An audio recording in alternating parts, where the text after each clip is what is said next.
समान व्यासाच्या 4 नळांनी एक पाण्याची टाकी 1/4 तासामध्ये भरते. जर त्यापैकी एकाच वेळी 3 नळे चालू केल्यास ती टाकी भरण्यास किती वेळ लागेल? बघा मित्रांनो, काय म्हटलेलं आहे, एक टाकी आहे आणि या टाकीमध्ये फर्स्टला 4 नळ सोडलेले आहेत. किती? 4 नळ सोडलेले आहेत. 4 नळ सोडलं तर 1/4 तास म्हणाले. काय म्हणाले? 4 तास म्हणाले. 4 तास लागतात ते भरण्यासाठी. तर ह्या तासाचं आपल्याला उत्तर कशामध्ये विचारलेलं आहे? किती वेळ लागेल? तर मिनिटामध्ये विचारलेलं आहे. तर या तासाचं मिनिटामध्ये रूपांतर करून घ्या. मिनिटामध्ये रूपांतर करण्यासाठी 60 ने गुणावं लागेल.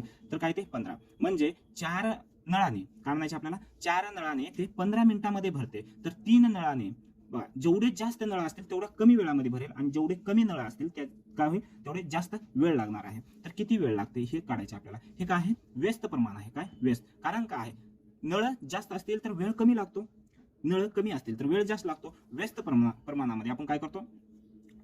समान गुणाकार करतो. काय करतो? समांतर गुणाकार करतो. 4 गुणिले 15 छेदामध्ये 3, 3×5 15, 5 20. म्हणजे किती मिनिट लागतात आपल्याला? 20 मिनिटं लागतात. आणि 4 नळ असेल तर 15 मिनिटं लागतात. हे कळालं?